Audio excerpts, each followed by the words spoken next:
বিয়ে না হতেই বউকে রেখে শালিকে নিয়ে টানাটানি। This is too much. আমি তোমাদেরকে কতবার বলেছি তোমাদের দুজনকে আমি ডিফারেন্সিয়েট করতে পারি না। এই ফাইজলামের মানে কি? বারে একটা মাত্র দুলা ভাই, আমি একটু রসিকতা করবো না? না, করবা না। দেখো, তোমাদেরকে আমি অনেকবার বলেছি যে তোমরা স্পেসিফিকলি কিছু জিনিস আলাদা করবা। যেমন হয় কপালে বাচ্চাদের মতো একটা টিপ দিবা, অথবা গালে একটা আর্টিফিশিয়াল তিল দিবা, তাহলে তো চিনতে পারবো।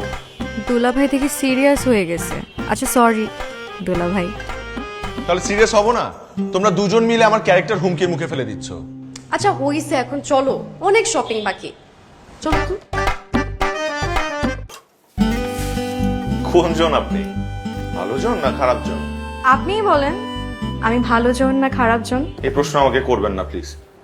এই মিস্ট্রি কেউ সলভ করতে পারবে না। It's very confusing. আমিও অনেক কনফিউজড।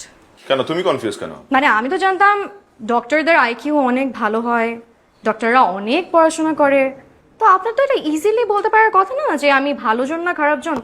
এখন তো মনে হচ্ছে আপনি নকল করে পাস করছেন। জি না ম্যাডাম, আমি নকল করে পাশ করিনি।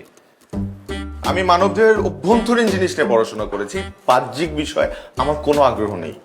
ওকে, তারপরেও আমি ট্রাই করে দেখতে পারি।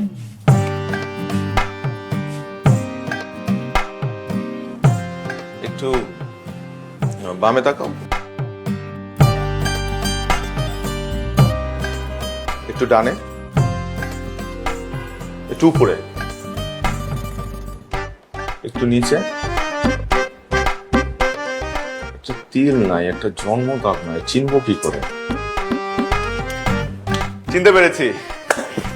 আমার মনে হয় বুঝছি বুঝছি বুঝছি, আপনার আর প্রেশার নিতে হবে না, আপনি অলরেডি অনেক প্রেশার নিয়ে ফেলছেন। আমি খারাপ জন। I knew it.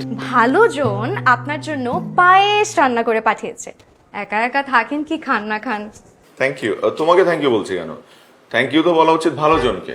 কিন্তু ভালো জনকে আমি এটাও বলতে চাই যে এরপর থেকে যদি কিছু পাঠানো হয় সে যাতে নিচ থেকে এসে দিয়ে যায়।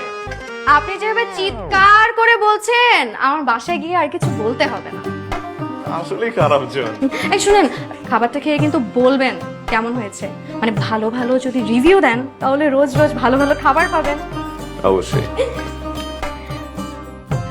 আমি কিন্তু আসলে ভালো জন। সারা,